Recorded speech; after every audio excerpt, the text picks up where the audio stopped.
다속영모의 생명의 말씀 다속 강의 제42강 신앙을 갖는다는 것은 큰 내 속으로 들어가는 것이다. 신앙을 갖는다는 것은 큰 내 속으로 들어가는 것이다.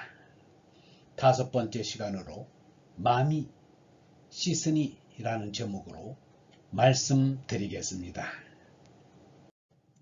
다섯 번째, 마음이 씻으니.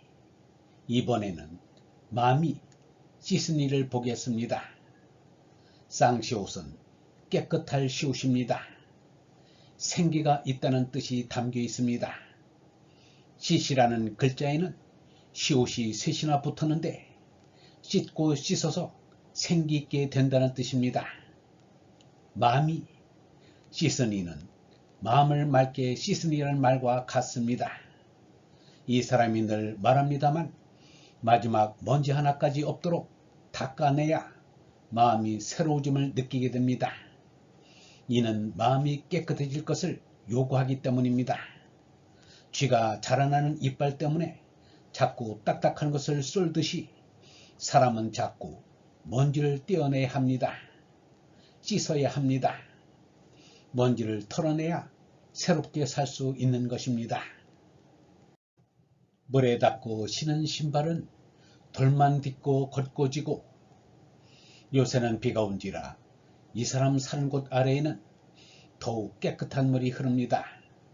늘 하는 일입니다만 어디 돌아다니고 오는 길이면 매번 흰 고무신을 닦습니다. 웬일인지 자꾸 닦고 싶습니다. 영혼을 담을 몸뚱이를 깨끗하게 하고 싶은 것처럼 신도 자꾸 닦고 싶습니다. 귀공족들이 이런 마음에서 신의 흙을 묻히지 않으려고 하는 것인지 그것은 모르겠습니다. 모래흙을 묻힐 소라, 먼지때를 밟을 소라. 새로 닦은 신발은 어떻게 귀여운지 꼭 이런 마음이 생깁니다. 먼지나 흙을 밟을까 하여 돌만 골라 딛습니다. 짓궂은 가죽, 살, 피 몸에서 손나 씻으니. 우리 몸뚱이를 보면 겉에는 가죽, 가죽 밑에는 살, 그 아래는 피가 있습니다. 이런 것들은 다 먼지나 찌꺼기가 될 것들입니다.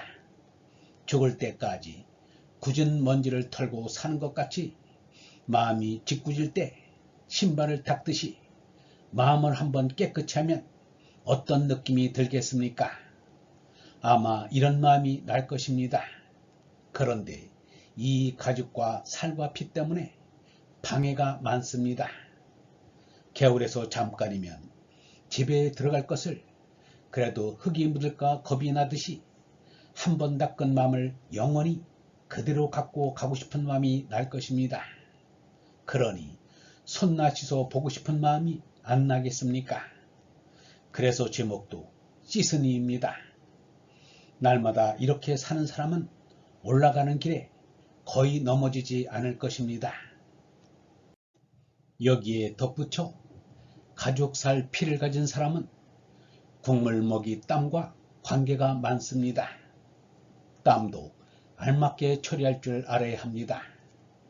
상대색이 있는 사람으로서는 가죽, 살, 피, 국물, 먹이, 땀이 불가분의 관계를 갖습니다. 굳은 일이 아닙니까? 여기서 우리는 솟아나야 합니다. 온전히 몸을 보존하려면 이 관계를 알고 알맞게 땀을 흘려야 합니다. 과하게 진땀을 낼 정도로 운동선수가 될 필요는 없습니다. 이번에 남쪽에 가서 꼭 한 달 동안 다녀보았습니다. 한 달을 지내는 동안 이 사람이 마음에 얻은 것은 참으로 이 세상에서 하느님이 주신 것을 마음으로 받아먹었다는 생각이었습니다. 내 자신이 무슨 일을 한 것은 아니나 집에서 지어준 밥보다 더 깨끗이 먹었습니다. 이 사람으로서는 먹을 자격이 없었으나 평생 가장 달갑게 먹어보았습니다. 이번에 돌아다니며 만난 사람들은 보통 사람들과는 다른 이들입니다. 될 수 있으면 장가도 안 가려는 사람들이었습니다.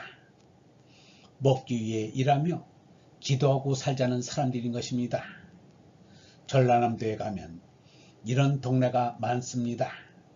그저 10명 또는 20명 정도가 모인 곳이 군데군데 있습니다. 몇 달 있다가 다시 가보아도 늘 그들입니다. 자작, 자강, 작업하여 먹고 살면서 기도하는 생활을 꾸준히 합니다.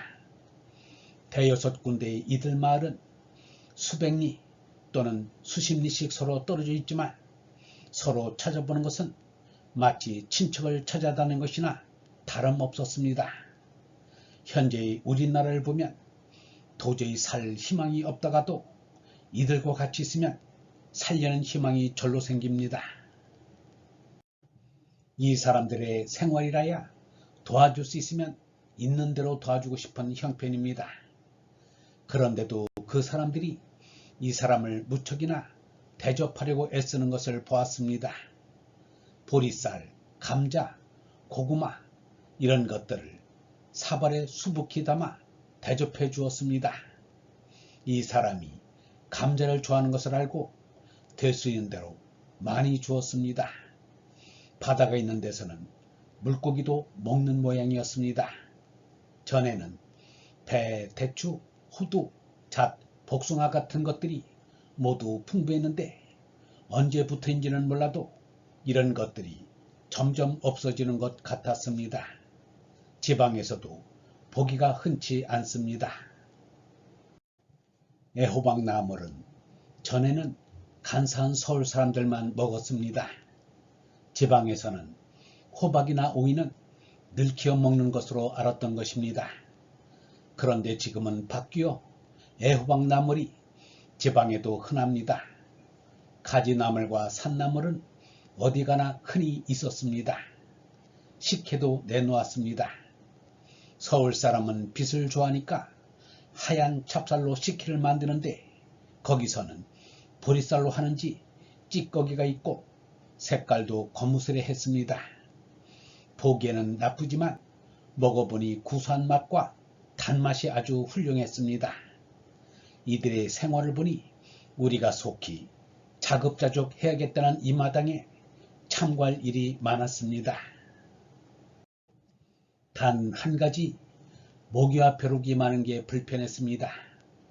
낮에 일을 마치고 밤이나 되어야 서로 만나보는데 모깃불을 피워도 모기에게 물립니다.